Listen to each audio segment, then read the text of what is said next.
ఒక ధనవంతుడు తన కిటికీలోంచి చూశాడు. ఒక పేదవాడు తన ఇంటి చెత్త డబ్బాల నుండి ఏదో తీయడం చూశాడు. అప్పుడు అతను దేవునితో చెప్పాడు, దేవా, నన్ను పేదవాడిగా ఉంచినందుకు మీకు థ్యాంక్స్ అన్నాడు. పేదవాడు చుట్టూ చూశాడు. ఆ వీధిలో ఇతరులతో చెడ్డగా ప్రవర్తిస్తున్న వ్యక్తిని చూశాడు. అతను దేవునితో చెప్పాడు, ఓ గొప్ప దేవుడా, నన్ను చెడ్డ వ్యక్తిగా ఉంచినందుకు మీకు కృతజ్ఞతలు అని చెప్పాడు. ఆ చెడ్డ వ్యక్తి ముందుకు చూస్తూ ఒక రోగిని తీసుకువెళ్తున్న అంబులెన్స్ ను చూశాడు.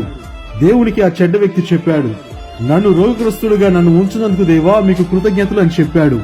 అప్పుడు ఆసుపత్రిలో అనారోగ్యంతో ఉన్న వ్యక్తి ఒక చనిపోయిన వ్యక్తిని మార్చురీకి తీసుకువెళ్తున్న ట్రాలీని చూశాడు.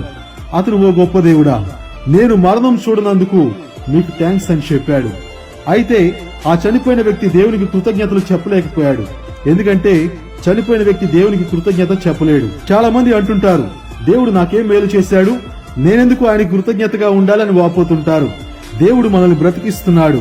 కోవిడ్ లాంటి మరణ మృదంగ సమయాల్లో కూడా మనం వాటిని దాటుకొని నేటికి బ్రతికి ఉన్నాం.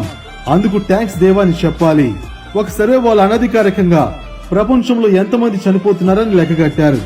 ఒక సెకండ్ కి 3, ఒక నిమిషానికి 180 మంది, ఒక గంటకు 10,800 మంది, ఒక రోజుకు 2,59,200 మంది చనిపోతున్నారని చెప్పారు.